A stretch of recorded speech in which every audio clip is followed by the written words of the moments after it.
alors vous êtes sans doute comme moi, vous parlez pas l'allemand parce que je pense que c'est de l'allemand. Et là, on se retrouve dans l'incompréhension la plus totale. Qu'est-ce qui a bien pu se passer en Allemagne pour que moi je me retrouve dans un article en allemand? Bon, en tout cas, je vais vous le dire. Ah, je suis comme ça. Moi, l'allemand, c'est comme qui dirait une seconde langue que je connais pas du tout. Mais je peux vous lire ce qui est écrit. Scandale en Allemagne. Prière, séparation entre filles et garçons, tenue religieuse, menace. Et ça se passe près de Düsseldorf où 4 élèves qui se trouvent être musulmans auraient fait la police de la charia comme dans les pays les plus avancés de nos territoires. Allez, on se fait une petite introduction et on va lire l'article.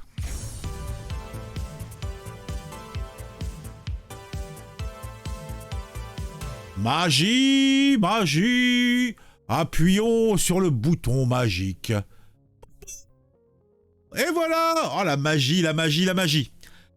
Bon, scandale dans une école allemande, des étudiants font office de police de la charia comme dans les territoires les plus évolués, l'Iran et d'autres. 4 étudiants ont réclamé l'introduction de la charia dans une école en Allemagne. Alors moi, ce qui me laisse toujours songeur, rêveur, dirais-je même, c'est comment 4 escogriffes même bien motivés peuvent faire leur loi un seul instant sans se faire remettre à leur position naturelle. C'est au fond de la cuvette des toilettes.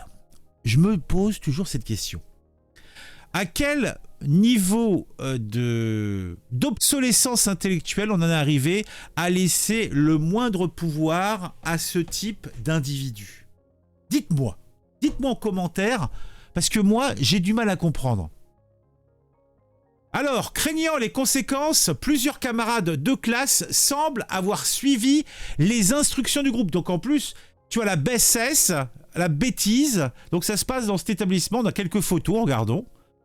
Un établissement pas charmant du tout, plutôt moche.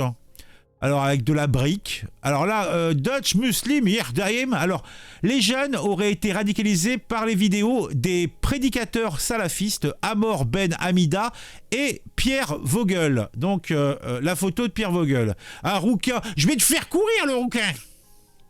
Voilà. Alors, de quoi s'agit-il? Dans une école de Neuss, 4 étudiants ont réclamé l'introduction de la charia. Ils auraient mis la pression sur leurs camarades de classe et leurs enseignants.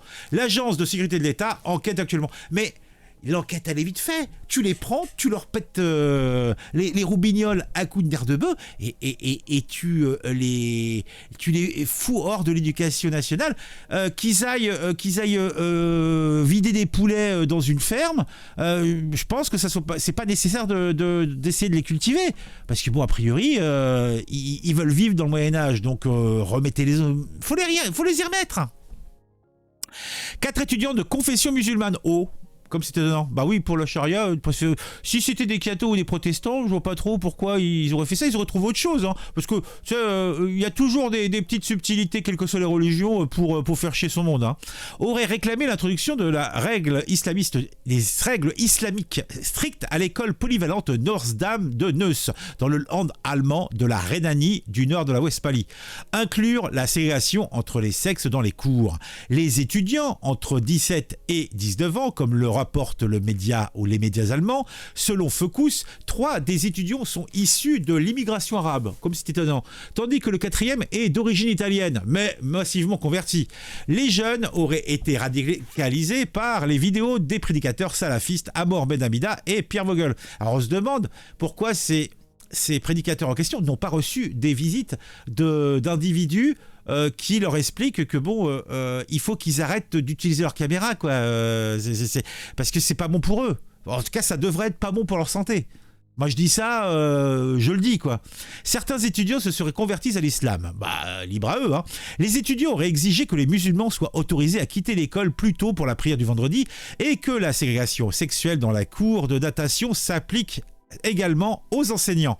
Tout en formulant ses revendications, il faisait également pression sur leurs camarades étudiants qu'ils considèrent comme de mauvais musulmans. Au cours du cours, les 4 étudiants auraient également explicitement exprimé leur rejet de la démocratie et insisté sur le fait que les femmes devraient se couvrir conformément à la charia. C'est bien, ça me paraît évident. Craignant des représailles, plusieurs étudiants semblent avoir suivi les consignes du groupe, et certains se seraient même convertis à l'islam, comme le rapporte Bold. Selon les témoins, le groupe ne s'est même pas arrêté devant les professeurs musulmans de l'école. Ils ont également été prévenus, car selon eux, ils n'avaient pas adhéré aux règles islamiques. Vous voyez, c'est vraiment... ce type d'individu, 4 saloperies te pourrissent un établissement entier. Et ce n'est pas tout. Au cours du cours, on a observé comment la disposition des sièges dans la classe avait changé. Un élève a déclaré au Bold, les élèves étaient assis séparément selon leur sexe, les garçons occupant le devant de la classe et les filles étant relégués au fond. Les étudiants évitaient de regarder le visage des enseignants lorsqu'on leur parlait. Lorsque l'école a répondu, les membres du groupe islamiste ont rejeté le système juridique allemand. Selon Focus, le groupe pourrait même préconiser la lapidation comme punition en cas de violation. Eh ben dis donc. Cette représentation contredit cependant la déclaration du gouvernement du district de Düsseldorf. La sûreté de l'État enquête. Oui, ils enquêtent. Le ministre de l'Intérieur de la Rhénanie du Nord de la Westphalie, Herbert Röll de la CDU, a réagi aux incidents vendredi dernier. Il a évoqué un cas grave et appelé les parents, les enseignants et les éducateurs à être plus attentifs à la radicalisation islamique des jeunes. Il est important d'agir tôt si des signes de ce phénomène sont remarqués. Mais là, c'est plus que des signes. Attends, il y a 4 des huluberlus qui s'imposent dans les établissements, ni les autres étudiants, ni les professeurs, ni la direction d'établissement ne réagissent. Ça aurait jamais dû aller aussi loin. Dès le début, ils auraient dû être renvoyés dans leur pénate, les gars. On croit rêver, franchement. Hein. L'école a désormais fait appel à la sécurité d'État. Il a ouvert une enquête. Non mais, on croit rêver, quoi. Non mais vous y croyez, vous ? Mais oui, vous y croyez, puisque c'est écrit dans le journal. C'est un truc de fou, quand même. Hein. Bon, dites-moi en commentaire ce que vous pensez de tout ça. Moi, je trouve ça très, très triste et très, très problématique. Mettez un j'aime, mettez un commentaire pour le référencement. Bien sûr, c'est la vie, pour l'interaction entre nous. Dites-moi ce que vous pensez de tout ça. Qu'est-ce que vous pensez de tout ça ? Est-ce que vous trouvez ça normal ? Est-ce que vous êtes, vous aussi, adhérent et vous voulez la charia dans nos écoles, dans nos établissements ? Est-ce que c'est ce que vous souhaitez ? Dites-le moi en commentaire. Sinon, si vous regardez régulièrement mes programmes, n'hésitez pas à vous abonner à la chaîne. Un petit j'aime, c'est bien, mais un abonnement, c'est mieux. Et activez la petite cloche pour être mis au courant quand je sors une nouvelle vidéo. On se retrouve très vite pour une nouvelle vidéo, justement, sur un sujet qui m'aura intéressé et qui, je l'espère, vous intéressera aussi.